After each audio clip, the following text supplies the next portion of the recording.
Bonjour à toutes et à tous, il est 14 heures. Je vous propose d'ouvrir les travaux. Bienvenue sur ce webinaire de l'École du Management et des Ressources Humaines de la DGFP.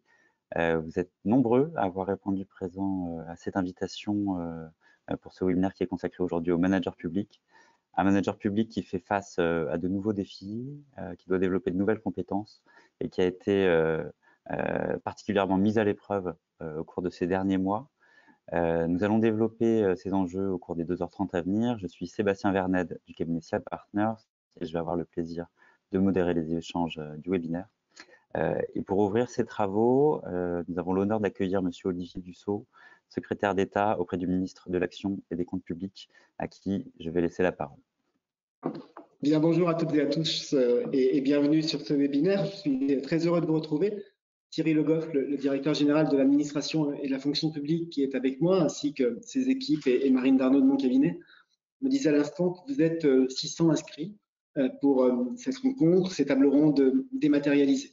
C'est la deuxième fois que l'école du management et des ressources humaines se réunit de manière dématérialisée, à la fois pour tenir compte des événements récents, de la situation épidémique, mais aussi pour permettre peut-être à plus d'entre vous de participer à ces travaux, quel que soit le lieu dans lequel vous exercez et depuis lequel vous nous retrouvez.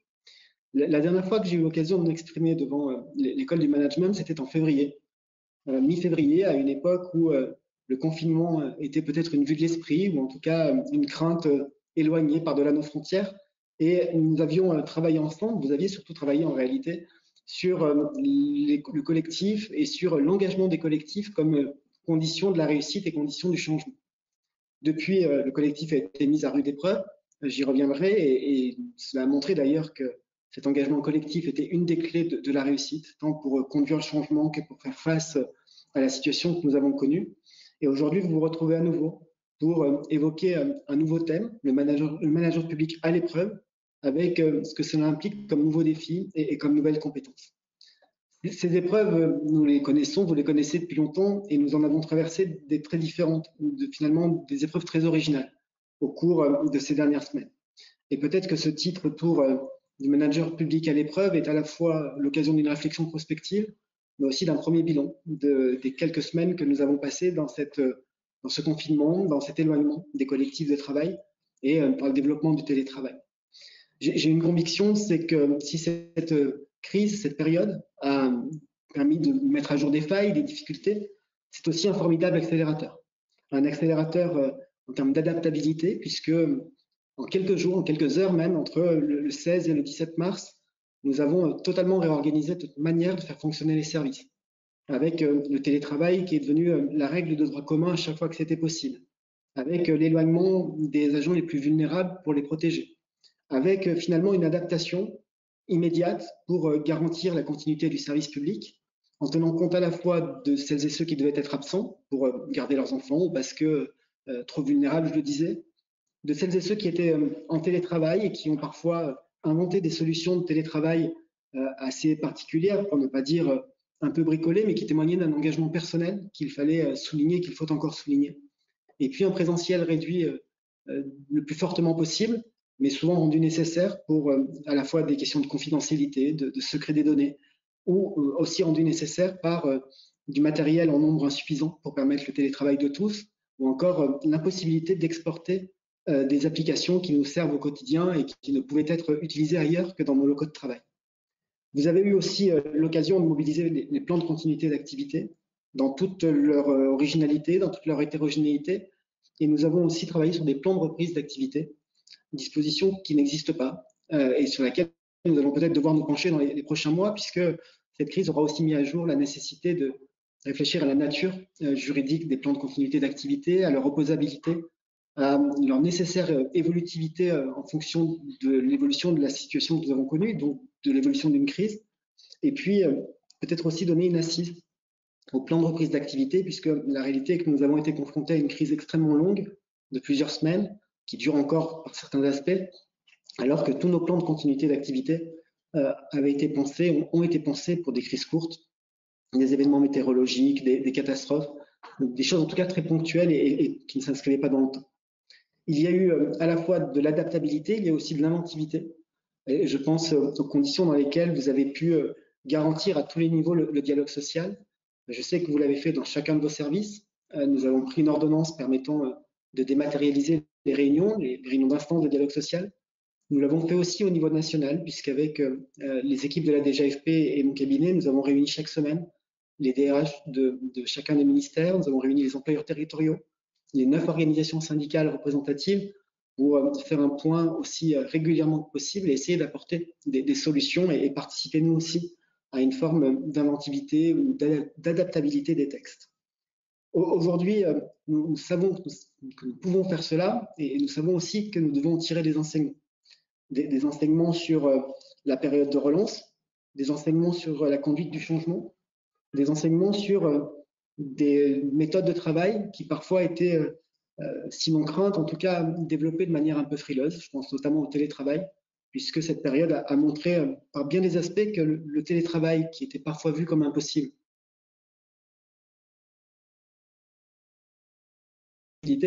mais que ça n'était pas l'alpha et l'oméga d'une organisation professionnelle, que la présence physique, le lien avec les équipes était important. Nous avons pris un décret le 5 mai dernier, qui est un décret d'application de la loi de transformation de la fonction publique, qui prévoit justement ces deux situations. Non pas que nous ayons imaginé au printemps 2019 la situation épidémique que nous avons connue, mais nous avions imaginé à la fois de faciliter le télétravail en droit commun et penser à ces situations de crise que nous avions définies par l'impossibilité d'accéder au bâtiment, par l'arrêt total des moyens de transport, notamment des transports collectifs. Et finalement, même si la cause était extrêmement différente de tout ce que nous avions imaginé, nous étions dans cette situation et ce décret est venu régulariser une situation que nous avons connue pendant plusieurs semaines. Il va falloir aller plus loin, voir comment on peut le développer. Est-ce que l'on peut faire en sorte que ce sujet du télétravail, comme d'autres, puisse être discuté à un niveau plus déconcentré.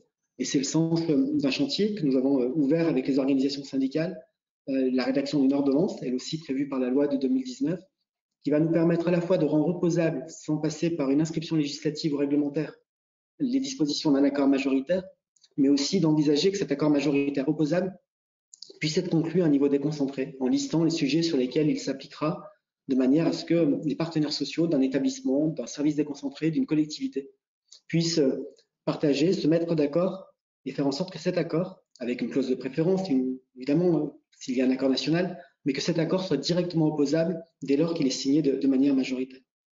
Cette période va enfin, mais ça ne sera évidemment pas exhaustif, nous amener à travailler peut-être différemment sur les questions de prévention et de santé.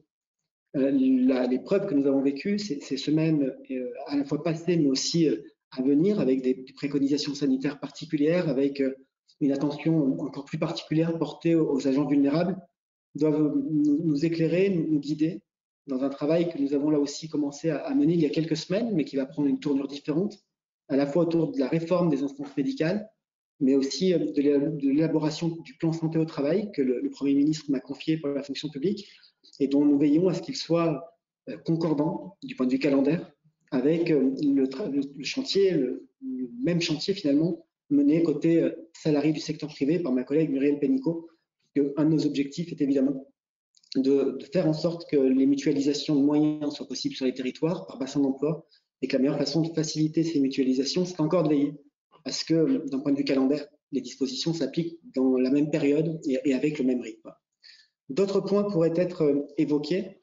Je pense notamment à l'accompagnement des restructurations, au fait que cette période là aussi va être riche d'enseignements en la matière, mais vous aurez l'occasion d'y revenir et nous aurons d'autres occasions dans d'autres sessions de l'école du management d'évoquer ces différents sujets et de développer sûrement plus avant le dernier décret de l'année 2019, celui du 23 décembre, qui organise ces restructurations, donne de nouveaux outils pour les accompagner et préfigure la mise en place de la priorité d'affectation locale en faveur des agents dont le poste serait supprimé.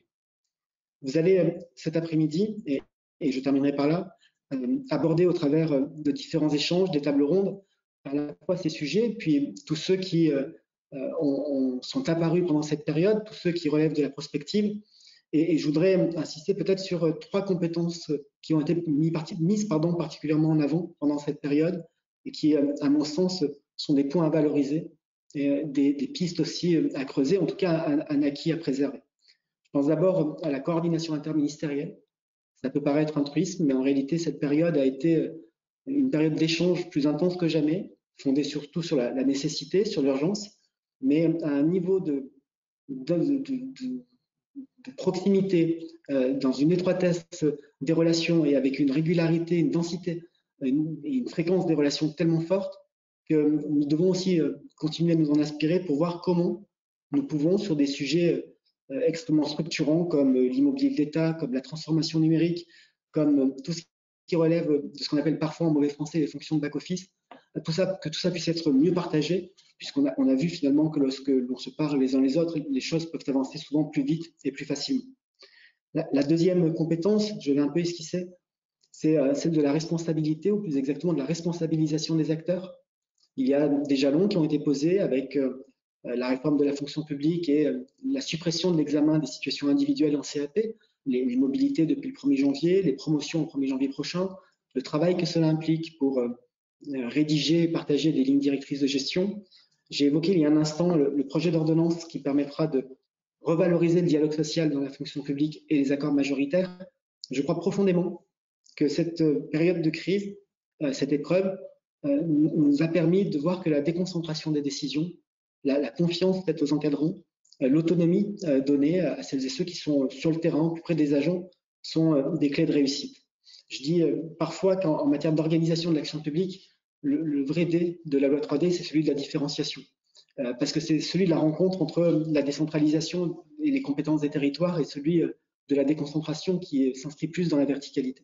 Sauf que si on veut que les politiques soient adaptées au terrain, il faut qu'on laisse à ceux qui les mettent en œuvre au nom de l'État, certes dans la verticalité, mais un peu de marge de manœuvre, un peu de levier, puisque si dans vos fonctions, vous êtes les interlocuteurs d'élus locaux, de responsables économiques, associatifs, syndicaux, mais vous n'avez aucune marge de manœuvre parce que vous êtes tenu à l'application d'une règle particulièrement stricte qui s'apparente à un carcan, il n'y a aucune différenciation possible.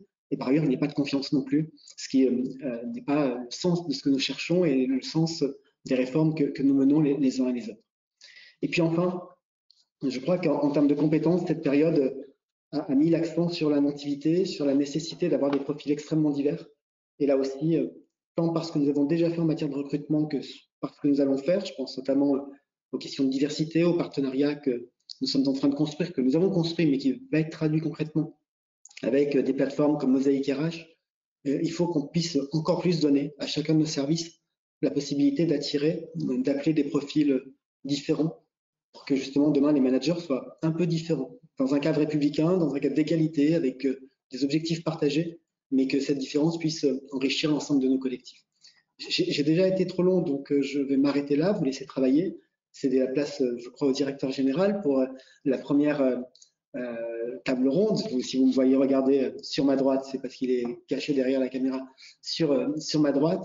En tout cas, je vous souhaite à toutes et à tous une bonne session de travail, de passer l'après-midi la plus fructueuse qui soit, la plus utile, ça je n'en doute pas, et à tous les échanges être aussi riches qu'à l'accoutumée. Bon après-midi à toutes et à tous.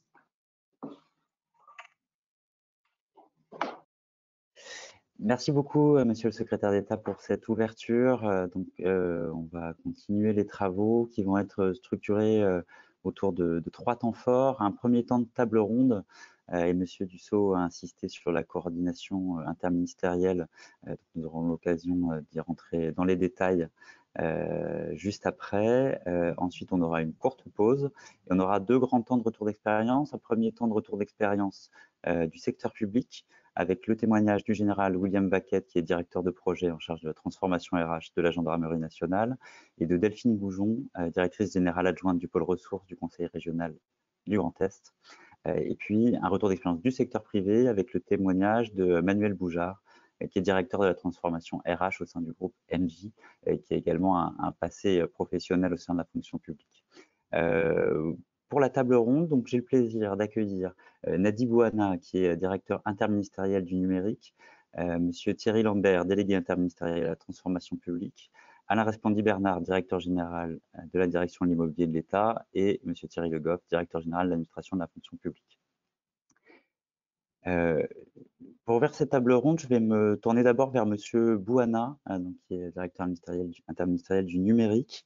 Alors c'est vrai qu'on pourrait penser instinctivement que les managers et les acteurs du numérique auraient pu être plus armés que les autres pour faire face aux bouleversements induits par la crise sanitaire. Est-ce que vous pouvez nous partager votre retour d'expérience sur les bouleversements dans les pratiques de travail et plus spécifiquement les pratiques managériales que cette crise a pu soit générer ou plus simplement révéler? Bonjour Monsieur le Ministre, bonjour à toutes et à tous.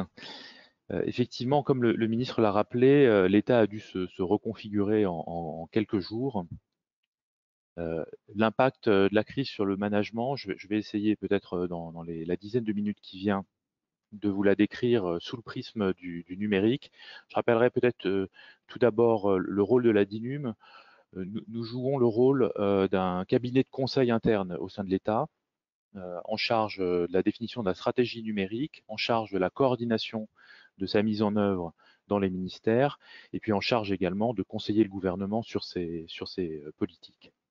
Peut-être pour bien saisir l'interdépendance entre le management et le numérique, j'aimerais rappeler peut-être les principaux leviers du numérique. Tout le monde pense naturellement aux outils de travail des agents. On pense également à l'interaction, en fait, la gestion de la relation aux citoyens, donc l'interaction avec les usagers. Le numérique, c'est aussi les outils de décision, d'aide à la décision pour l'encadrement supérieur. C'est également une politique de transparence de l'action publique. Et enfin, ce sont des opportunités d'innovation. Comment on fait en sorte de faire mieux? Donc, pour résumer, c'est les systèmes d'information classiques et les infrastructures, c'est la politique de la donnée et c'est les usages. Et on voit bien que ce numérique, il s'inscrit dans des processus collectifs, des processus de collaboration, des processus de communication et des processus de décision. Et la crise que nous venons de vivre, elle impacte directement ces trois familles de processus par la compression du temps, par l'expansion des volumes et puis aussi par un certain nombre de changements de paradigme. Je vais y revenir. Nous n'avions pas prévu de nous organiser aussi rapidement dans un mode très différent de ce que nous avons connu pendant des décennies, je dirais. Alors concrètement, qu'est-ce qui s'est passé? Nous nous sommes retrouvés du jour au lendemain avec des centaines de milliers d'agents hors les murs, je dirais hormis la police, la gendarmerie, la douane et puis les armées. Nous n'étions pas collectivement préparés à continuer ou à assurer une forme de continuité du service public à l'extérieur finalement de nos emprises de travail habituelles. Nous avons été amenés à collectivement prendre des décisions majeures très rapidement qui s'appliquent sur l'ensemble du territoire. On voit bien que ça remet en cause complètement les processus habituels de préparation de la décision, de concertation, d'arbitrage, de RIM, tout ça, ça vole en éclats lorsque la crise se met en place. Vous savez parfaitement que le fonctionnement de ce pays est régi par le droit. Ça veut dire qu'il a été nécessaire également d'organiser la prise de texte, la formalisation juridique des nouvelles manières de travailler. Et puis, enfin, je dirais, un des impacts majeurs, et là le numérique est très en prise avec cet impact, nous avons une population à gérer, avec une cohésion d'ensemble à maintenir, une certaine forme d'anxiété à maîtriser à une époque où les fake news sont légion, où l'information en continu entretient d'une certaine manière cette anxiété collective. Et donc vraiment cette question de la transparence par la donnée, de la communication gouvernementale, a un impact direct dans la manière dont on travaille collectivement. Et puis enfin, je terminerai par ce volet, une riposte à organiser avec des actions pour rendre possible les travaux. Excusez-moi, encore une fois. Je crois qu'il y a voilà, parfait, je vais pouvoir continuer. Merci. Alors, l'impact du management, j'ai envie de dire, nous avons été amenés à la mi-mai, au moment où le déconfinement se mettait en place. La DINUM, avec l'appui de la DITP, et je crois que Thierry Lambert interviendra dans quelques instants, a conduit en fait une enquête auprès des managers. Nous avons plus de 1000 managers, des DAC, des chefs de services territoriaux, des sous-directeurs, qui ont répondu et qui ont répondu de manière, j'ai envie de dire, très, très appuyée, avec beaucoup de textes, beaucoup de matière qui nous a été fournie. Donc vous trouverez dans les supports du webinaire le détail de finalement de ces restitutions, mais je voudrais peut-être signaler quelques points qui me paraissent particulièrement importants. Tout d'abord, nous avons à peu près 60% de l'encadrement supérieur qui considérait finalement qu'ils avaient les moyens de mobiliser leur équipe à distance. Ça, c'était pas du tout évident. C'est-à-dire qu'en quelques jours, dans le pire des cas, en quelques semaines, l'action des DSI ministériels que la DINUM coordonne a permis quand même à une forme de continuité du service public de se mettre en place alors que rien ne nous avait préparé à cela. En contrepoids de cette j'ai envie de dire, de cette préparation et de cette disponibilité technique, et quand bien même il y a des améliorations à apporter, et on aura l'occasion d'y revenir, un autre élément, un autre enseignement est important, ces managers ne sont qu'à hauteur de 24% se disent avoir été préparés correctement à cette culture du télétravail. Plus de 50% d'entre eux disent que la préparation était insuffisante et carrément un quart d'entre eux, 23% plus précisément, disent qu'ils n'avaient absolument pas été préparés à cette culture du télétravail. Et lorsqu'on rentre un peu plus en détail, on voit qu'ils ont détecté qu'il y a près de 30% des agents qui sont en difficulté, mais peut-être que ça c'est peut-être bien plus grave, ils ne savent pas identifier, donc 34% de cet encadrement supérieur ne sait pas identifier si des agents ne se sont pas retrouvés en rupture. Alors on a beaucoup parlé des élèves décrocheurs, on parle un petit peu des enseignants décrocheurs depuis quelques jours. Je pense qu'il y a un vrai sujet autour des agents décrocheurs et l'identification de ces agents ça apparaît très difficile. Pour une raison assez simple, c'est que la culture du management que nous avons développée pendant des années ne permet pas d'identifier facilement, dès lors que nous n'avons pas ces agents sous la main, je dirais, s'ils sont pleinement mobilisés et s'ils parviennent à continuer finalement à exercer l'intégralité de leur mission. Alors si on regarde la suite des opérations, on a à peu près 60% de l'encadrement qui dit également, qui considère que plus rien ne sera comme avant. Ils ne sont que 4%, les cadres supérieurs de l'État, à dire que nous allons revenir dans une certaine forme de persistance, de continuité avec ce que l'on a connu collectivement. Et j'en terminerai là peut-être en signalant quelques points qui apparaissent particulièrement notables dans cette enquête. Tout d'abord, il y a un vrai sujet autour de la dispersion de l'information. Où est-ce qu'on retrouve l'information utile pour au quotidien prendre les bonnes décisions? Le deuxième point qui ressort, c'est la gestion de la pression numérique.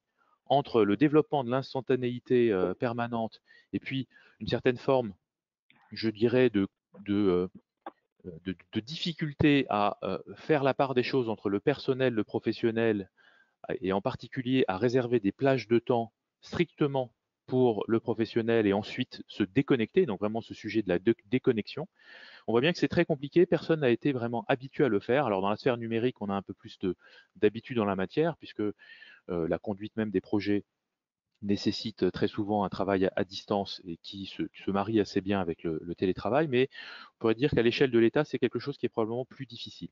Alors d'autres points reviennent, hein, le sujet de la confidentialité des échanges, mais des points aussi très pratiques, les secrétariats, dans finalement une configuration où la secrétaire n'est pas dans le bureau d'à côté du cadre ou de la directrice, comment ça fonctionne? Et ça, là aussi, ce sont des modèles qui sont à inventer. Donc la question de l'outillage est revenue, avec en particulier une approche que je qualifierais de la débrouille, c'est-à-dire qu'un certain nombre d'outils étaient disponibles, mais par exemple dans le domaine de la visioconférence, on a vu assez vite les limites de ce qui était possible de faire avec les outils mis à disposition par l'État, et les uns et les autres ont été amenés à s'organiser.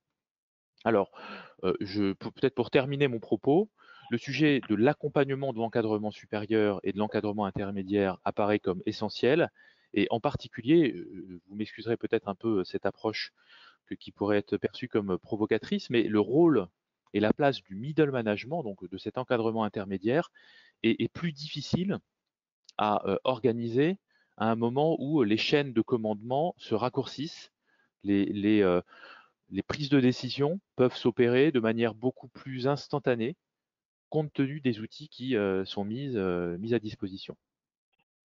Et avant de céder la parole à une autre personne de la table ronde, peut-être que je citerai une petite anecdote qui me paraît assez notable. Dans les discussions sur la manière de piloter les équipes, un des secrétaires généraux a soulevé la question du pointage des agents. Alors, qu'est-ce que ça veut dire, le pointage des agents? Comment on fait pour s'assurer qu'ils sont derrière leur poste de travail alors même qu'ils sont à leur domicile, de telle heure à telle heure? Bon, on voit bien que cette question du management et en particulier du pilotage par les objectifs, c'est quelque chose à réinventer ou à inventer tout court et à développer. Et c'est vraiment le challenge que l'on a collectivement, je pense, pour les prochains mois. Voilà, je répondrai volontiers à vos questions tout à l'heure. Merci beaucoup. Alors effectivement, hein, on va préserver un temps en fin de table ronde pour répondre aux différentes questions. Donc, je vous invite à les poser au travers de l'onglet questions de l'application. Et puis, je me tourne tout de suite vers Monsieur Lambert. Alors, dans une interview que vous avez donnée récemment à EF, vous avez souligné le fait que, je vous cite, des priorités nouvelles pourraient émerger suite à la crise sanitaire. Le télétravail, bien sûr, en fait partie, tout comme l'opportunité de consolider un certain nombre d'expériences de simplification et d'innovation. Quelles sont les innovations que vous évoquez dans cette interview? Quelles adaptations et quel accompagnement peut-on proposer aujourd'hui aux managers pour leur permettre d'adopter au mieux toutes ces nouvelles pratiques?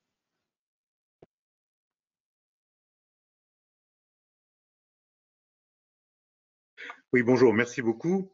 Eh bien, ces innovations, elles ont été assez nombreuses. Je crois que le ministre en a évoqué beaucoup.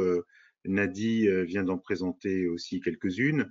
Moi, je connais notamment celle où la DITP a été impliquée, notamment le Covidom, qui a été un superbe outil mis en place à Paris pour assurer la télésurveillance des Parisiens à travers une app et à travers une équipe qui a été composée de médecins, d'administratifs, mais également de citoyens engagés. Et je trouve que ça a été une très belle expérimentation qui, à mon avis, devrait être consolidée.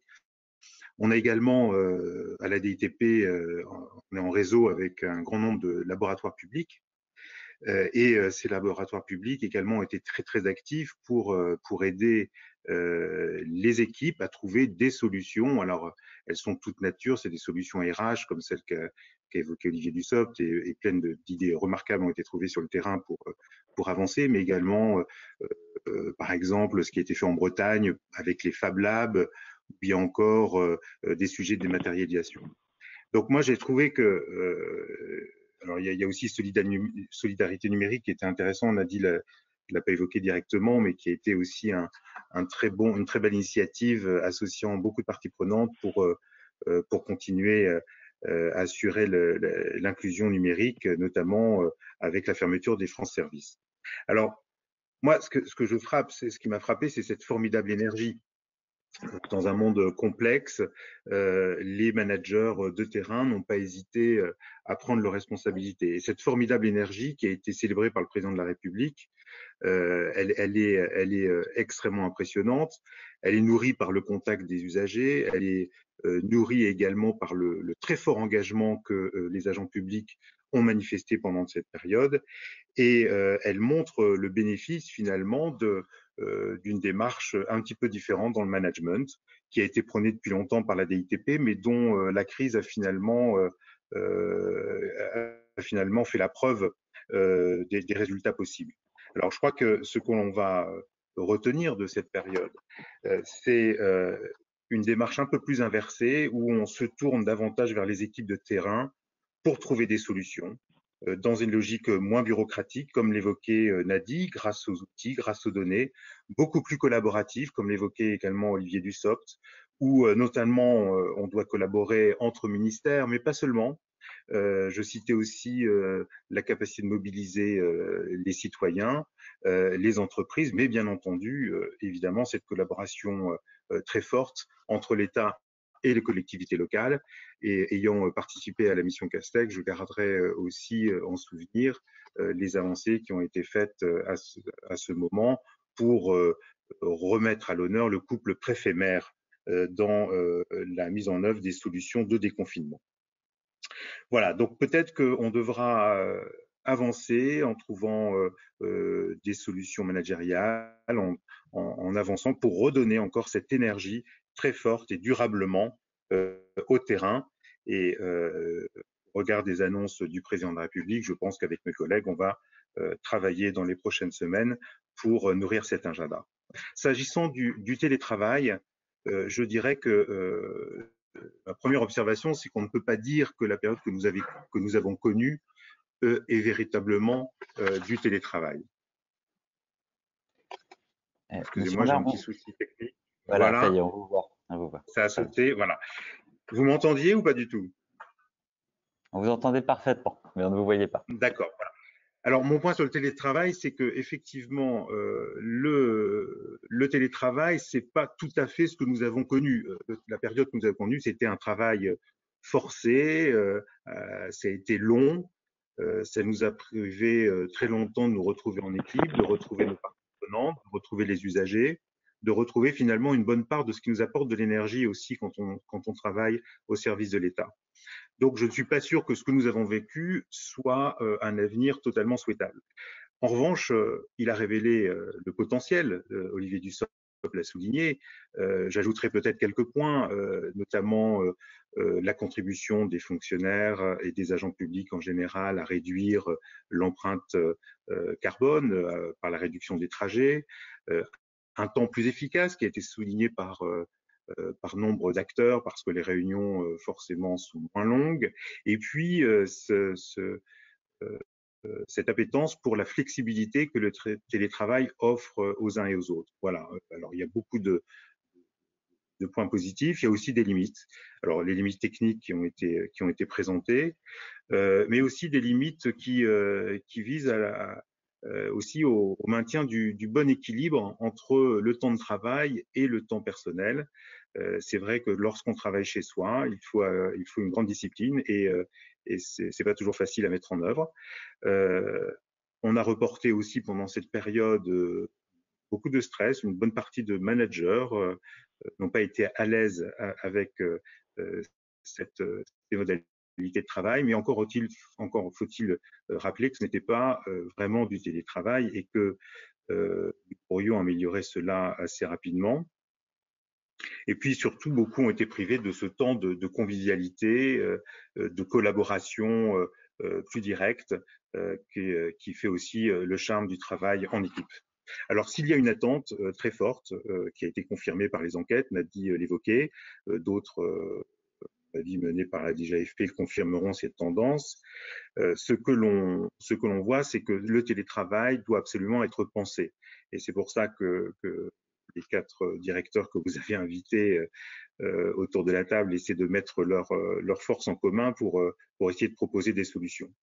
On voit que ce télétravail doit se reposer sur des méthodes nouvelles, des méthodes de travail, des méthodes de management, mais également doit être assoupli. Je pense qu'il ne faudrait pas imaginer que tout le monde doit se mettre en télétravail de manière identique. Il y a des situations différentes.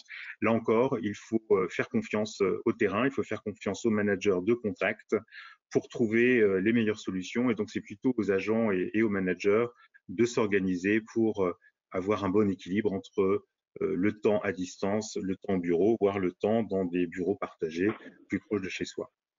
Donc voilà, donc je vois moi à la fin de cette crise une formidable énergie pour aller de l'avant.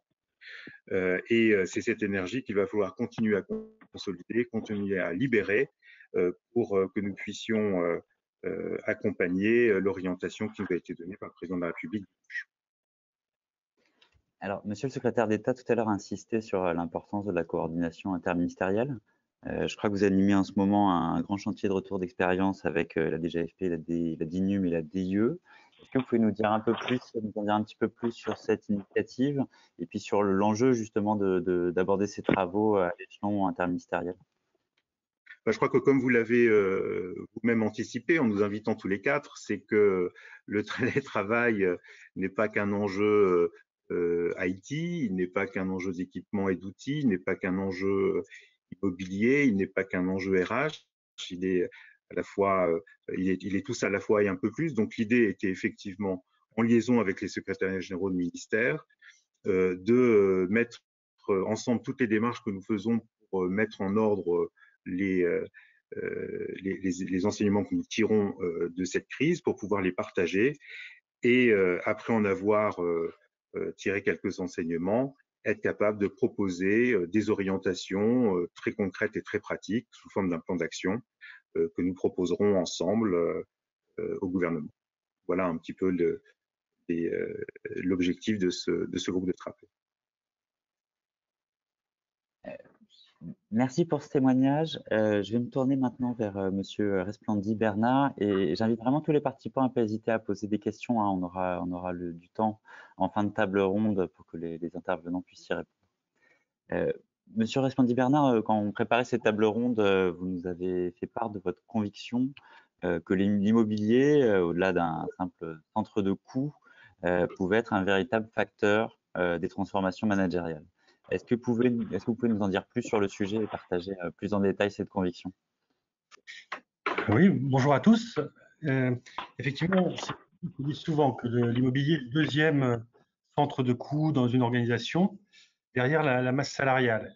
Mais c'est peut-être une approche qu'on peut avoir eue dans le passé. Aujourd'hui, moi, ce qui m'apparaissait le principal quand j'ai accepté ce poste du DIE, c'est que l'immobilier est un facteur de l'efficacité des équipes et c'est un facteur de productivité, de meilleure capacité de travail.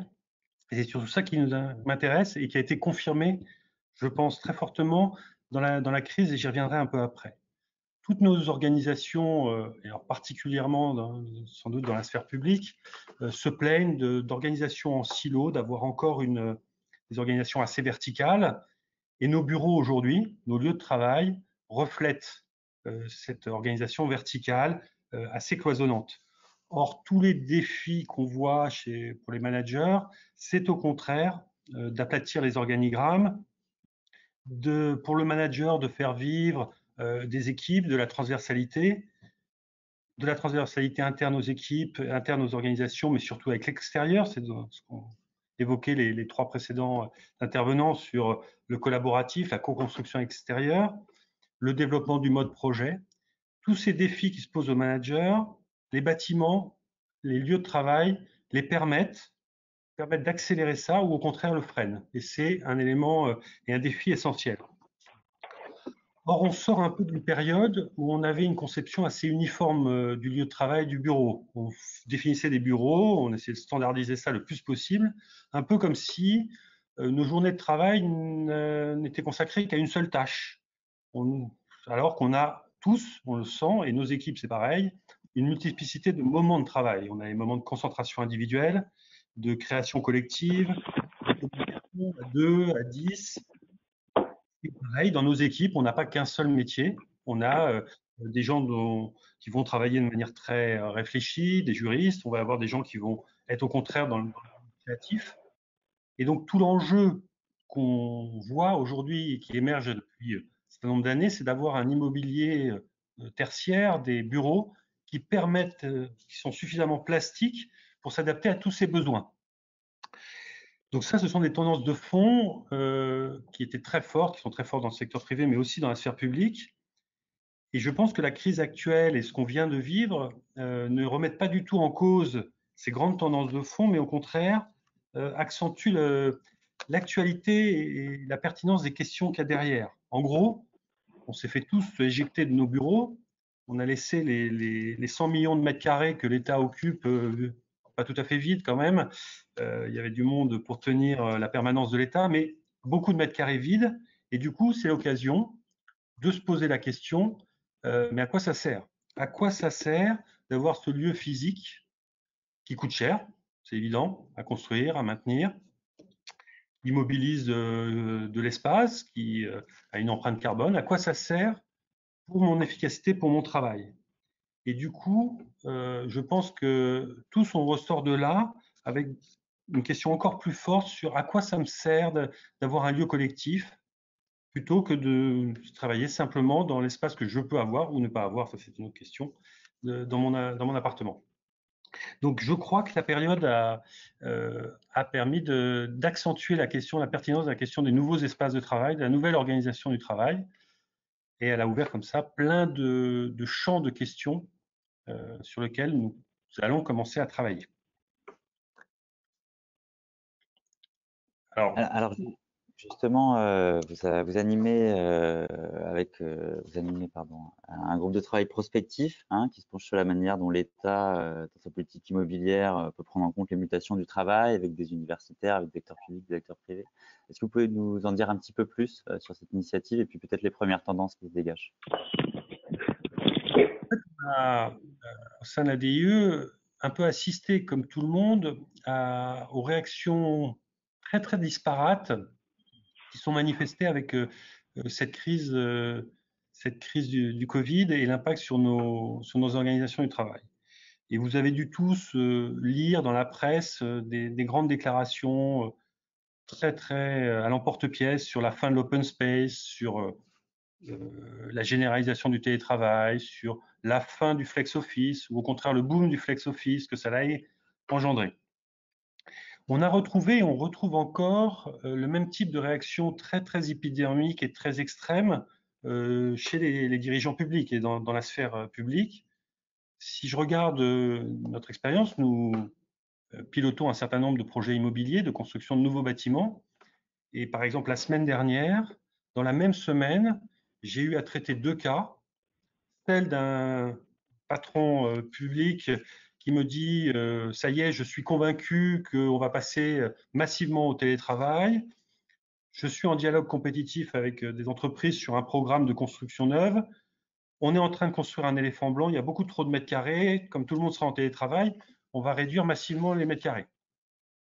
Et la même semaine, un autre dirigeant d'une agence me dit voilà, j'ai subi de plein fouet la crise sanitaire avec un stress des équipes sur les conséquences sanitaires, un rejet complet des espaces ouverts, donc il faut revenir à des bureaux cloisonnés. Certes, ils sont consommateurs d'espace, mais c'est absolument nécessaire pour le futur. Donc, autorisez-moi à construire 40% de surface en plus pour que je puisse donner des bureaux cloisonnés à tout le monde.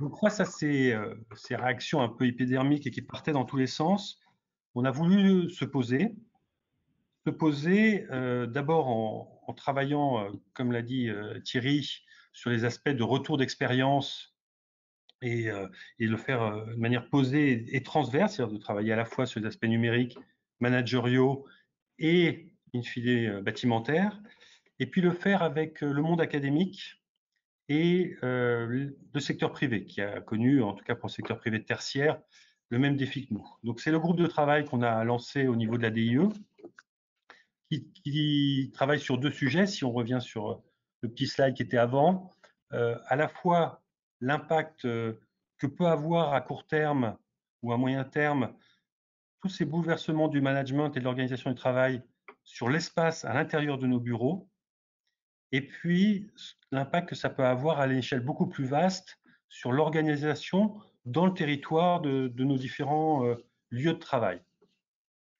Alors, quelles leçons on peut en tirer de ces tout premiers échanges? On est vraiment au tout début. Première leçon, je vais peut-être vous décevoir en n'apportant pas un truc révolutionnaire, c'est la prudence. Tout le monde dit qu'en gros, ceux qui vraiment réfléchissent à ces sujets-là sont très modestes par rapport aux conclusions qu'on a tirées. C'est-à-dire, comme l'a dit Thierry, on n'a pas eu une expérience de véritable télétravail, on a eu une expérience de travail à distance, confiné, contraint, qui n'est pas exactement le télétravail. Donc, en tirer des conclusions générales, il est trop tôt, bien sûr. En revanche, on voit s'accentuer certaines tendances fortes et les gens pensent qu'elles vont s'accélérer. On a levé certains verrous sur le télétravail, donc ça va effectivement permettre d'avoir un pourcentage de télétravailleurs ou de temps télétravaillé plus important. Et on va avoir une accélération et une dichotomie de plus en plus forte entre la demande de lieux de travail et l'offre. Je m'explique. Les équipes, les personnes vont demander des lieux de travail de plus en plus divers et qui s'adaptent dans le temps. une équipe va avoir besoin d'un lieu spécifique pendant un projet. Si c'est un projet qui doit impliquer une forte collaboration avec des collectivités territoriales ou une forte collaboration avec le public ou interministériel, il faut un lieu qui permette cette collaboration. Il y a des projets donc, qui demandent un lieu spécifique. Puis par ailleurs, il y a des moments dans le temps de travail spécifiques et puis des profils, on parle de, c'est très très fort sur la génération Z, mais qui vont demander un lieu de travail qui s'adapte à leurs envies. Ils veulent être capables de pouvoir travailler en télétravail à la maison, de pouvoir travailler dans un lieu fermé, dans un moment de concentration, de travailler dans un lieu ouvert, dans un moment de création. Donc, on va avoir une demande de lieu de travail de plus en plus mouvante, qui bouge avec le temps. Or, en face, l'offre de bâtiments est forcément rigide. En France, on met 10 ans à construire. Quand on a un bail, c'est un bail de 9 ans. Et donc, tout l'enjeu qu'on va avoir comme manager de parc immobilier, c'est donner de la souplesse dans ce qu'on offre comme lieu de travail, alors qu'on a des bâtiments structurellement un peu fixes. Ça peut se faire de deux manières. Et c'est ça qu'il faut avoir en tête quand on réfléchit, c'est en construisant des bâtiments les plus adaptables et les plus modulables possibles. C'est dans la conception des nouveaux programmes. Et puis surtout, c'est d'arrêter de réfléchir à l'échelle d'un bâtiment. Une des leçons, c'est qu'on va arrêter de penser j'ai un organigramme pour ma direction, pour mon service, pour mon agence, et je prends un bâtiment et je mets des cases qui collent à cet organigramme et je fais rentrer les gens dans ces cases. Ça, c'est pas souple et ça permet pas de faire face aux différentes crises et aux différentes mutations du travail. Et en revanche, on va essayer de travailler sur l'ensemble du parc immobilier. Et là, l'État a une chance, c'est d'avoir un parc très divers et de dire demain, je dois pouvoir offrir à l'agent d'administration centrale qui veut télétravailler, je sais pas, une semaine sur deux, mais se brancher périodiquement sur des applications sécurisées. Est-ce qu'il peut utiliser un tiers-lieu au sein d'une direction régionale qui aurait de l'espace pour l'accueillir? Voilà, avoir toute cette souplesse pour offrir des lieux spécifiques pour des temps donnés à des équipes de travail. Tout ça, c'est des choses à construire, c'est des possibilités énormes. Donc, on se lance là-dedans avec beaucoup d'enthousiasme. Comme le dit Thierry, il y a vraiment énormément de belles choses à construire. Moi, j'ai juste un message, parce que ceux qui vont être clés, ce sont les managers, comme on l'a dit, qui vont permettre ce télétravail, qui vont permettre ces organisations souples. J'ai envie de dire à ceux qui participent à ce webinaire d'avoir leur propre réflexion, de dire si la crise m'amène à revoir mon mode de management, mon mode d'organisation, de se poser la question est-ce que mes bureaux, mon bureau personnel, celui de mes équipes, reflètent cette nouvelle pratique managériale que je veux avoir? Je m'explique. Est-ce que je veux avoir un management beaucoup plus participatif? Est-ce que c'est cohérent avec ça de me réfugier derrière un grand bureau directorial? Je veux mettre de la transversalité dans mon travail. Est-ce que je dois rester sur des espaces très cloisonnés et qui sont des barrières? Si je veux créer de la co-construction avec l'extérieur, de la créativité, est-ce qu'il faut que j'ai des espaces figés ou remodulables? Donc tout ça, c'est des questions où les directions immobilières ont un rôle, mais chaque manager a un rôle à jouer parce que n'importe quel aménagement va faciliter, accélérer sa pratique managériale ou pas. Et pour ça, nous, on peut juste aider, accompagner, un peu comme disait Nadi sur le rôle de la DINU vis-à-vis des différents ministères. Nous, on apporte des outils et on a décidé, par exemple, d'en apporter un via l'extranet de la direction de l'immobilier de l'État, qui permet à tous les managers qui ont envie de réfléchir à ces nouveaux espaces de travail post-crise, comment mettre plus de transversalité et plus de modularité dans leur lieu de travail. Et donc, ce lieu-là est un lieu qui est ouvert à tous les managers pour venir s'inspirer, venir poser des questions, venir chercher des sources d'inspiration. Parce que toutes les solutions ne sont pas écrites, loin s'en faut, et c'est à nous de les écrire collectivement. Voilà. Merci beaucoup. Avant d'en venir aux questions, et elles sont nombreuses, je vais me tourner maintenant vers Monsieur Le Goff pour conclure ce tour de table. Alors, on a entendu les interventions de vos collègues, la DINUM et de la DIE. Sur le sujet de la culture managériale, comment est-ce que, d'après vous, est-ce qu'on peut parvenir à diffuser des nouvelles pratiques en lien avec les différentes évolutions sociétales qu'ont développées chacun de vos collègues? Bien, merci, bonjour à toutes et à tous. Quelques mots d'abord pour remercier mes collègues d'avoir répondu à notre invitation dans le cadre de cette EMRH. Je pense qu'ils l'ont très bien dit, hein, ça illustre la nécessité, le besoin de décloisonnement que l'on poursuit, puisque c'est un peu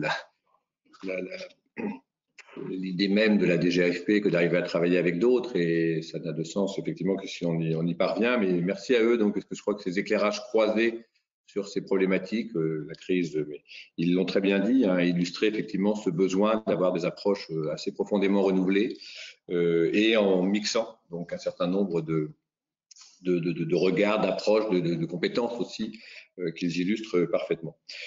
Pour répondre à votre question sur la culture managériale, ils l'ont dit, le secrétaire d'État l'a dit aussi dans son propos introductif. Je pense que la crise nous offre bien évidemment un certain nombre d'enseignements, un peu sous la contrainte, mais ils sont bien évidemment bons à prendre. De certaine façon, elle s'inscrit aussi, et ce n'est pas un choix, dans des évolutions que nous avions déjà engagées. Ça nous invite à sans doute accélérer, Thierry Lambert l'a dit, un certain nombre d'actions engagées. Si je devais le résumer en deux mots de façon bien évidemment un peu schématique, je pense que une nouvelle culture managériale et le renouvellement de cette culture managériale, ça suppose sans doute à la fois de libérer davantage des énergies, donc libérer un peu, et deuxièmement, je pense, accompagner, outiller justement les encadrants, les managers qui seront, on le souhaite encore plus à l'avenir, en capacité d'avoir des marges de manœuvre qui ne le sont aujourd'hui. La dimension liberté plus grande, marge de manœuvre plus grande, donc c'est bien évidemment la loi de transformation de la fonction publique. Le secrétaire d'État l'a dit, je n'y reviens pas, cette loi, elle a pour véritablement ambition, et l'ambition se traduit dans les faits, de plus en plus tous les jours, de donner aux managers publics des marges de manœuvre qu'ils n'ont pas jusqu'à présent, en faisant disparaître un certain nombre de contraintes, de cadres qui nous paraissaient justement trop contraignants et, disons-le, inadaptés sans doute à la fois aux aspirations des agents publics et aux aspirations des encadrants, et en leur donnant aussi donc des capacités à faire, tout simplement, à pouvoir innover, à pouvoir donc agir. Donc, je n'y reviens pas, il y a beaucoup d'exemples qui peuvent être donnés, à la fois des cadres juridiques plus souples. Le secrétaire d'État le disait dans son propos de conclusion, si tout est décidé en haut lieu, sans aucune possibilité effectivement d'adaptation, la marge de manœuvre, elle est en réalité nulle. Ce que nous essayons de faire, c'est donner des possibilités supplémentaires et donner effectivement de la capacité à agir. Ce n'est pas simple parce qu'on est héritier bien évidemment de systèmes anciens, de dispositifs très, très ancrés. Il y a beaucoup de facteurs qui freinent et qui limitent cela, mais c'est véritablement l'ambition qui est devant nous. La loi le permet, le texte d'application aussi. Maintenant, l'enjeu, bien évidemment, c'est d'arriver dans les faits, et c'est tout le travail que nous menons, y compris d'ailleurs souvent en interministériel avec les ministères, mais avec aussi les directions interministérielles, d'arriver à ce que tout cela rentre dans les pratiques, dans les faits réellement. C'est l'enjeu, bien évidemment, des mois et des années à venir. Pour l'illustrer peut-être, et de vous donner quelques exemples sur le deuxième point, je pense que les managers plus en capacité, en responsabilité aussi, donc plus en capacité d'agir, doivent aussi, de mon point de vue, être plus accompagnés, plus outillés. Parce qu'à un moment donné, effectivement, cette liberté nouvelle, qu'en faut-il à leur donner, peut faire peur, ou en tout cas doit bien évidemment pour être saisie, pour être bel et bien opérationnelle, doit pouvoir être accompagnée. Je vous donne quelques exemples pour ne pas être trop long, quelques illustrations de ce que l'on essaye de faire en ce moment.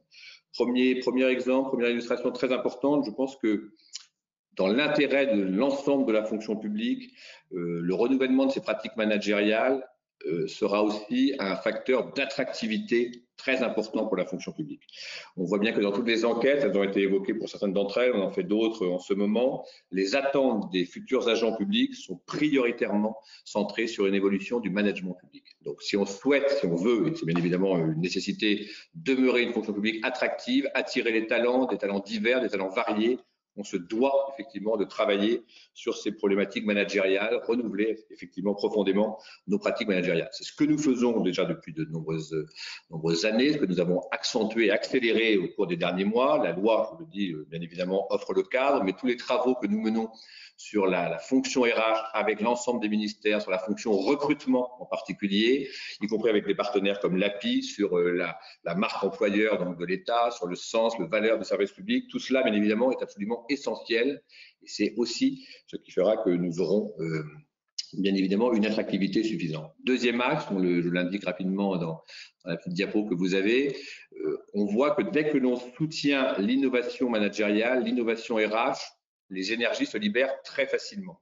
Nous avons créé donc à la DGAFP un fonds d'innovation RH. J'ai envie de dire petit fonds par les montants. Chaque année, nous avons, ce n'est quand même pas complètement négligeable, 1 million d'euros qui sont mis à disposition des managers publics, des équipes RH dans leur ensemble pour développer justement des initiatives. Et on a, je le dis, en 2017, quand on a créé ce dispositif, était étonné véritablement de l'engouement des équipes, à la fois dans les services centraux, dans les services déconcentrés, dans les établissements, pour développer des projets. Donc, cela montre qu'avec parfois finalement un levier même assez limité, on arrive à faire véritablement germer des projets intéressants. On a plus de 130 projets qui, depuis 2017, ont été financés, se sont développés, se sont mis en œuvre d'ampleur variable, mais tous intéressants et tous libérant des énergies donc sur les questions managériales, donc à la fois sur la conduite du changement, sur l'accompagnement des agents, sur l'égalité professionnelle, toute une série de dispositifs qui véritablement montrent que quand on appuie, quand on accompagne, quand on outille un peu, les équipes ne demandent effectivement qu'à s'engager dans cette innovation. La problématique bien évidemment qui est liée, c'est celle du coup de la capitalisation autour de ces sujets. Le secrétaire d'État, Olivier Dussopt, a inauguré il y a quelque temps une bibliothèque des initiatives RH qu'on a donc mis en place pour essayer non pas de dupliquer les projets, mais de s'en inspirer, de permettre effectivement en tout cas de mutualiser, puisqu'on sait tous ce qui est réussi à un endroit ne pourra pas être fait à l'identique ailleurs, mais qu'en même temps c'est bien aussi de ne pas à chaque fois réinventer l'ensemble des sujets. On a devant nous aussi un enjeu de diffusion de l'information, d'accompagnement, là encore des managers pour soutenir cette innovation managériale. Troisième piste, bien évidente en quelque sorte, c'est d'arriver à faire en sorte que nos dispositifs de formation initiale et de formation continue se recentrent davantage sur la culture managériale. Ce n'est pas le seul objectif, bien évidemment, de la formation initiale, mais arriver effectivement à faire en sorte que les managers soient en capacité d'exercer les responsabilités qui sont les leurs, des responsabilités supérieures encore donc à l'avenir, c'est un axe bien évidemment fort pour la formation initiale et continue. Vous le savez pour bon nombre d'entre vous, je pense, nous avons tout un travail engagé déjà depuis plusieurs années interministériel sur ces problématiques effectivement de formation. Un plan donc a été mis en place, donc un schéma directeur de la formation professionnelle existe maintenant depuis plusieurs mois. Et à la fois avec l'ensemble des ministères et les directions interministérielles, donc dans leur diversité, celles qui sont autour de la table aujourd'hui, mais également la direction des achats, la direction du budget, pour voir effectivement comment développer la formation. Un des axes forts de ce schéma directeur, c'est le développement de la culture managériale. On a des relais nombreux donc pour le faire, des écoles de formation, des instituts, et c'est, je crois bien évidemment, là encore, une des dimensions sur lesquelles on va continuer à travailler. Quatrième point qui est mentionné, diffuser effectivement des outils d'accompagnement pour les managers de proximité. Thierry Lambert l'évoquait, je crois que c'était lui, sur le manager, ou c'était Nadie, pardon, je ne sais plus, mais donc qui est à l'interface effectivement, le manager de terrain intermédiaire, qui est à l'interface un peu des injonctions. Enfin, c'est quelque chose de bien connu, à la fois des commandes qui lui viennent d'en haut, un peu trop nombreuses, un peu trop dispersées parfois, et bien évidemment les attentes des agents, un peu entre le marteau et l'enclume parfois, donc dans ces pratiques. Ces accompagnants, enfin ces managers doivent être effectivement soutenus, appuyés, et donc toute une série bien évidemment de dispositifs existent. On essaye effectivement nous d'y contribuer, là encore jamais seul parce que ça n'aurait pas de sens, mais en développant les dispositifs d'évaluation. Ça a été très vrai sur le 360 degrés ces dernières années, qu'on a beaucoup développé au sein de la fonction publique. C'est des outils aussi d'autodiagnostic sur les compétences que nous avons mis à disposition des ministères. Bref, on pourra en citer beaucoup, mais je pense que bien évidemment, on a besoin à un moment donné, en les couplant avec des dispositifs de formation, des séances comme celle que nous avons cet après-midi, d'arriver effectivement à outiller davantage. Et puis dernier point, là encore, de façon un peu schématique, je pense qu'un des enjeux, mais ça a été beaucoup évoqué par mes collègues, c'est celui, bien évidemment, du développement dans la compétence managériale, dans les processus managériaux, de la prévention pour la santé, la sécurité, je rajouterais même pour l'organisation du travail et la prise en compte de ces enjeux, effectivement, d'organisation du travail, en tenant compte, effectivement, à la fois de ces impératifs de qualité de vie au travail et de précaution, bien évidemment, qu'il avait trouvé. Ça encore, ça fait partie, aujourd'hui, on voit bien des enjeux et des attentes que l'on a vis-à-vis des managers qui, quand on cite ne serait-ce que ces 5 items, sont, on le voit, vraiment extrêmement sollicités. Et on voit, on l'a vu, et je n'ai pas besoin d'y insister puisque ça a déjà été dit, la crise a révélé effectivement que les dispositifs ont d'autant mieux tenu que les équipes étaient justement encadrées et pouvaient faire face à des choses très imprévues et très imprévisibles objectivement, et que la capacité d'initiative était à ce moment-là très importante, et que cette culture managériale, bien évidemment, était un des ressorts aussi de notre capacité à rebondir. Voilà, donc on termine, vous le savez, cette semaine, la semaine QVT, donc organisée par nos partenaires de la NACT. Je pense que ce séminaire s'inscrit aussi dans cette logique-là, pas seulement, mais bien évidemment aussi. Nos relations avec la NACT sont nombreuses, maintenant déjà anciennes. Nous avons une convention de partenariat entre nous et je pense que bien évidemment, ce fait partie aussi des chantiers très importants pour le renouvellement que nous allons envisager dans les semaines qui viennent. Voilà, quelques illustrations, forcément un peu schématiques, mais pour dire que véritablement, cette culture managériale déjà en forte évolution avec la diversité qui a été évoquée, elle se doit encore effectivement de se renouveler. Je pense que nous avons tous les éléments aujourd'hui pour le faire. Je le dis, le cadre juridique nouveau, cette impulsion qui a été donnée par les dispositions législatives et réglementaires, mais aussi bien évidemment l'enjeu maintenant de s'en emparer collectivement et donc de jouer sur les différents niveaux. On le sait tous, la loi ne suffit pas, elle est nécessaire, les décrets ne suffisent pas. C'est bien évidemment tout ce plan de transformation dans lequel les ministères sont engagés, mais dans lesquels les directions interministérielles doivent être également motrices, qui feront que les managers auront bel et bien, dans leur intérêt, dans l'intérêt des agents, la capacité effectivement à agir davantage. Alors, peut-être un dernier point avant d'en passer aux questions des participants. Alors, vous avez beaucoup parlé du renouvellement de la culture managériale. Quels sont les leviers que vous avez pour la diffuser au travers des différentes fonctions publiques? Alors, j'en ai évoqué quelques-uns, là encore, en étant forcément un peu schématique. Vous avez quelques illustrations qui vous sont mentionnées à l'écran. On croit beaucoup, finalement, dans notre action de DRH de l'État, qu'est la DGAFP. On croit beaucoup à la fois finalement à jouer en quelque sorte sur deux registres. Le premier, il est bien évidemment connu, identifié, c'est faire évoluer les normes, c'est indispensable. Changer aussi l'état d'esprit qui préside à ces normes, on n'y revient pas, c'est la loi, c'est tous les textes que nous avons pris, en essayant finalement de donner plus de marge de manœuvre que dans des textes justement normatifs qui verrouillent trop. Donc ça, c'est bien évidemment l'axe fort, celui que l'on voit tous, celui peut-être d'ailleurs que l'on voit à certains égards trop sur ce qu'est la DGAFP et DRH de l'État, parce que ce n'est pas le seul à certains égards. La deuxième dimension, c'est ce que j'évoquais à l'instant, c'est toute la politique RH, tous les leviers que nous utilisons pour être une véritable DRH de l'État et donc véritablement entraîner à la fois tous les acteurs, ils sont extrêmement nombreux au niveau de l'État, et donc c'est tout ce rôle d'assemblier, de pilote, de coordonnateur que nous essayons de jouer. Pour donner quelques exemples, donc, tout ce que j'ai évoqué sur les ressources disponibles, sur les leviers, enfin le management en quelque sorte un peu participatif, les co-constructions qu'on peut avoir sont bien évidemment pour nous des relais essentiels. C'est vrai au niveau central, dans l'action interministérielle que l'on mène, c'est vrai au niveau déconcentré, on s'appuie sur un réseau de PFRH extrêmement important, pour nous essentiel, c'est nos relais territoriaux auprès des préfets, des SGAR, et ils sont aussi des acteurs, de petites DGAFP au niveau déconcentré, essentiels pour nous parce que c'est eux aussi qui sont capables de fédérer les énergies. Et on le voit bien, là encore, y compris d'ailleurs indépendamment de la crise, dans les processus de transformation, qu'elles sont à chaque fois sollicitées pour le faire. On s'appuie également sur les IRA, puisque l'encadrement intermédiaire que l'on évoquait au début, il passe effectivement par ces instituts de formation qui sont en lien d'ailleurs avec les PFRH. On pourra en citer beaucoup d'autres. Je pense que le dialogue social est aussi un élément extrêmement important pour diffuser de nouvelles pratiques managériales. Ces pratiques managériales, elles se font au profit des agents. Elles doivent se faire au profit des agents.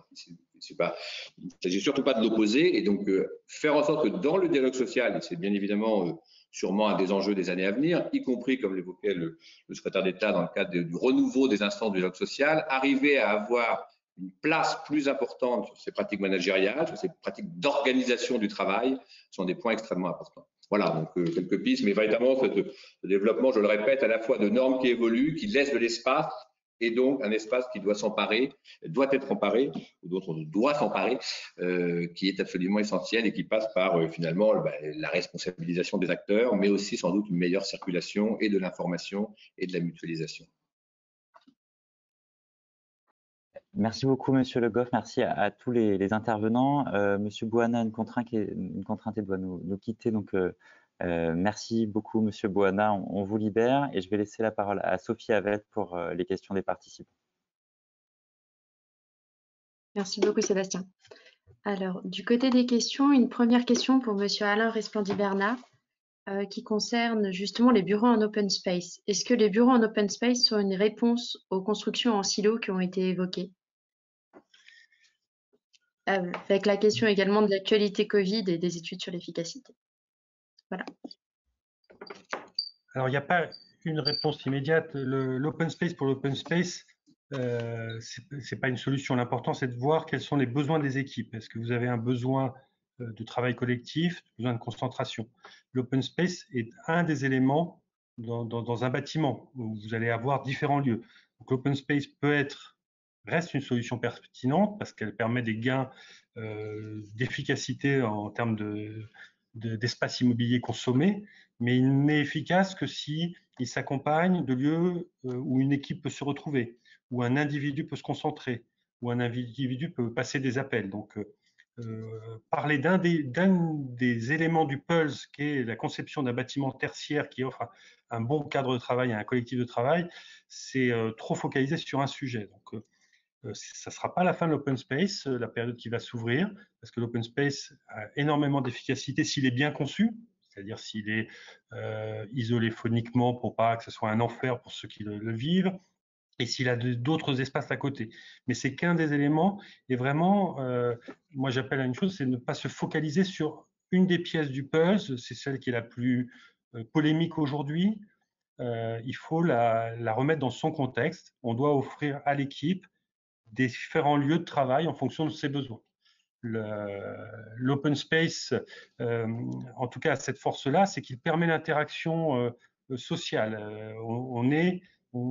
L'équipe se retrouve physiquement. Et ce qu'on a vécu, nous, on a tous souffert, en tout cas, de passer des semaines et des semaines à parler à un petit rectangle de plastique Apple ou Samsung. On est content de se retrouver dans un lieu où il y a d'autres êtres humains qui vous sourient et qui vous passent de la communication non verbale et qui échangent avec vous. Donc, j'allais dire, moi, spontanément, si je me suis échappé de mon domicile, c'est pas pour me retrouver dans un bureau seul, fermé. Mais cela dit, l'open space n'est qu'une pièce du puzzle et il faut qu'il soit une pièce pertinente, qu'il soit conçu de manière intelligente. Et ça, tous les open space qu'il y a à la fois dans la sphère publique ou privée ne répondent pas à ces critères-là, malheureusement. Merci beaucoup. Une deuxième question qui, cette fois-ci, s'adressera plutôt à M. Thierry Le Goff. Comment faire vivre la transversalité? On a beaucoup de questions autour des bonnes pratiques et autour de l'innovation qu'on peut trouver en la matière. Écoutez, la DGAFP, par définition, j'ai envie de dire, dans son ADN, le terme est un peu, pas forcément le meilleur, elle est par nature productrice de transversalité, elle est par nature transverse. Tout ce que l'on fait, on le fait avec des partenaires. Donc, voilà, c'est vrai aussi, bien évidemment, des directions qui sont autour de la table. On le fait lorsqu'on produit de la norme. Il ne faut pas penser que lorsqu'on fait une loi, des décrets, un cadre réglementaire, on le fait seul. On le fait avec un dialogue social, on le fait avec des ministères, on le fait avec, quand on travaille sur l'ensemble de la fonction publique, avec les deux autres versants, avec des employeurs territoriaux, avec des employeurs hospitaliers. Donc, la transversalité, elle se construit effectivement. Voilà, une série de processus de réunions, de travail, de documents partagés dans le cadre même que l'on construit. Donc ça, c'est la première dimension, c'est ce qui nous occupe beaucoup, bien évidemment, mais c'est essentiel parce que, comme toujours, le cadre juridique que l'on construit, il n'est que la traduction juridique de ce que l'on peut faire en matière de politique RH et de l'ambition qu'on a et des orientations qu'on lui donne. Et puis après, je pense que, et c'est sans doute là encore le point peut-être le plus important et celui sur lequel on aura une marge de progrès toujours, c'est d'arriver à faire effectivement que les différents acteurs, ils sont nombreux au sein de la fonction publique. On est 5,5 millions d'agents. Si en plus on parle 3 versants, c'est énormément d'établissements hospitaliers, énormément de collectivités territoriales, mais même au sein de l'État, c'est bien évidemment une diversité de métiers, d'agents, de ministères considérable.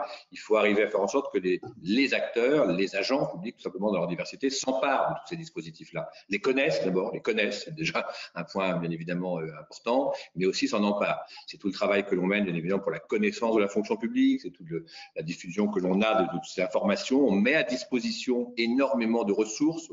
On nous dit souvent d'ailleurs, enfin bon, un certain nombre de retours que nous avons, c'est qu'on met beaucoup de choses, mais que bien évidemment, ça n'est pas toujours connu. On voit bien que ce problème demeure. J'ai évoqué la bibliothèque d'initiative, bien évidemment, c'est tout le site fonction publique, c'est tous les outils qu'on essaye de mettre en place, tous ces guides, mais c'est aussi bien évidemment tout ce travail d'animation. Le MRH, ça en est une belle illustration que nous avons à conduire. Et je pense que on le voit bien, ce besoin effectivement d'échanges constructifs, d'échanges productifs, il est absolument essentiel. C'est ce qu'on essaie de renforcer avec les ensembles. Voilà, donc la transversalité, elle vient de ça. Elle vient aussi du fait qu'on côtoie d'autres pratiques, d'autres cultures. Olivier Dussopt disait dans son propos introductif que l'ambition de la loi, c'est également d'avoir des profils différents. La transversalité, elle vient aussi donc parce que des gens ont eu d'autres horizons professionnels, secteur privé, secteur public, ont des origines variées, différentes. Ça crée bien évidemment aussi de la confrontation, mais au bon sens du terme. Et ça, c'est producteur aussi de transversalité. Merci beaucoup. Une question maintenant pour Monsieur Thierry Lambert. Qui porte sur les cadres intermédiaires et leur rapport avec les cadres supérieurs. La question est vraiment de savoir comment faire évoluer la confiance des cadres supérieurs et les encourager à former et à impliquer les cadres intermédiaires. Est-ce que vous avez un retour là-dessus? Oui, excusez-moi, ça a sauté. J'ai pas entendu la question. Est-ce que vous pourriez me la répéter, s'il vous plaît? Merci. On a vu au cours des interventions que les cadres intermédiaires avaient un rôle clé. La question est de savoir comment encourager les cadres supérieurs à investir et à faire confiance à ces cadres intermédiaires et donc à investir en termes de formation et d'implication. Oui, alors c'est une question qui revient. Je crois qu'effectivement, c'est ce que j'évoquais, mais aussi Nadi Bouana, sur le fait que à partir du moment où on avait vu que les solutions étaient trouvées par les agents de terrain, par le manager de proximité, qu'on voulait évidemment mettre l'usager au cœur de notre action, c'était là qu'était notre énergie. Ça veut dire qu'on doit faire confiance et qu'on a raison de faire confiance. Alors évidemment, ça impose peut-être à se repositionner par rapport à des cultures plus verticales, plus bureaucratiques, telles que celles qu'évoquait Thierry, en disant qu'on essaie quand même de les limiter. Et donc, ces formations existent, mais il faut que dans la pratique, quelque part, l'exemple vienne du haut. Donc, qu'elles viennent des directions d'administration centrale, qu'elles viennent des préfets, qu'elles viennent de tous les cadres supérieurs de l'État, qui doivent se sentir de plus en plus, évidemment, bien entendu, en charge de la stratégie et de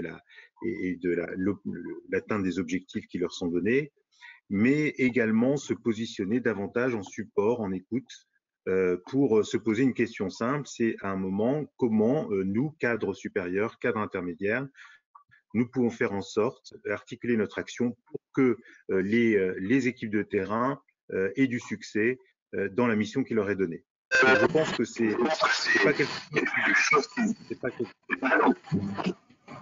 oui. C'est pas quelque chose qui se décrète. C'est quelque chose qui se voit, qui se montre. Le secrétaire d'État Olivier Dussopt a maintes fois évoqué justement les bénéfices de cette action de terrain. Et donc, avec mes collègues, je pense qu'il faut qu'on revoie, la formation existe, mais également avec les directions générales des différents réseaux, comment on met en œuvre réellement cette culture. Je pense que ça existe, il faut que ça devienne un petit peu plus la règle. Désolé de ne pas avoir une question, c'est une question quand même pas très facile et qui ne peut pas avoir une réponse en 2 minutes. Hein. Voilà. C'est parfait, merci beaucoup. Je vous propose une nouvelle question pour Monsieur Thierry Le Goff, en lien avec ce que Monsieur Olivier Dussopt a dit concernant le recrutement et la nécessité d'aller vers une diversité de profils.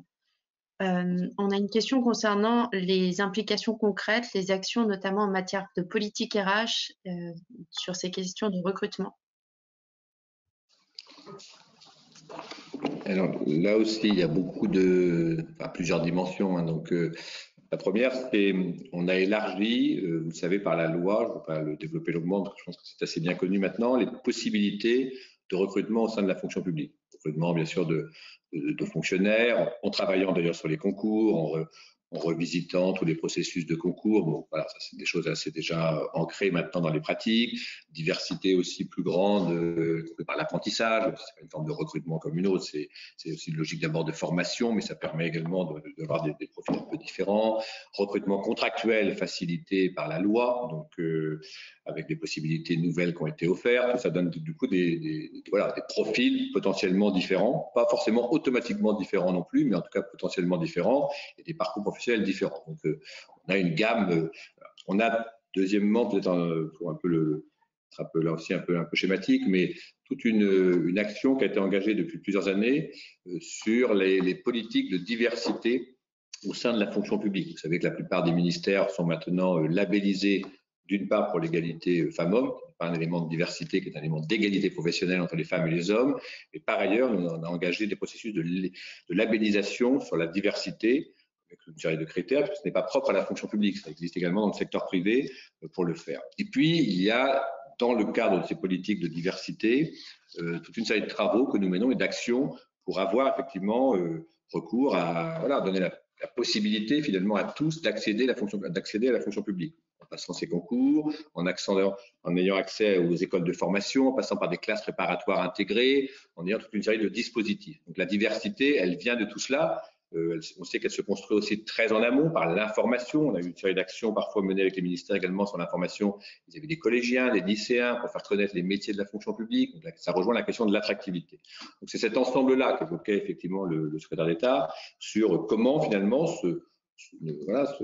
faire en sorte que la fonction publique soit la plus attractive possible dans l'intérêt même, j'ai envie de dire, de la fonction publique. Il y a une dimension sociétale, de responsabilité, mais c'est même l'intérêt bien évidemment des employeurs que d'avoir des parcours compétents, enfin des gens compétents qui ont des parcours de compétences, mais qui sont aussi effectivement sur des horizons divers. Et puis, on a bien évidemment comme intérêt dans ces processus, du coup, d'avoir une fonction RH qui prend complètement en main ces sujets-là, qui sans doute qui investit encore davantage, et c'est là encore un des enjeux de la loi de transformation de la fonction publique. À partir du moment où on est moins, je le dis, sur peut-être des processus un peu trop cadrés, statutaires, trop justement un peu figés, toute la fonction RH reprend une dimension encore supérieure. Et on voit bien que la fonction recrutement est un exercice difficile, compliqué, parce que on peut se tromper quand on veut, ça se professionnalise, et c'est tout ça ce sur quoi on travaille. Ce que j'évoquais rapidement, d'abord il faut être attractif en essayant de montrer effectivement ce que nous sommes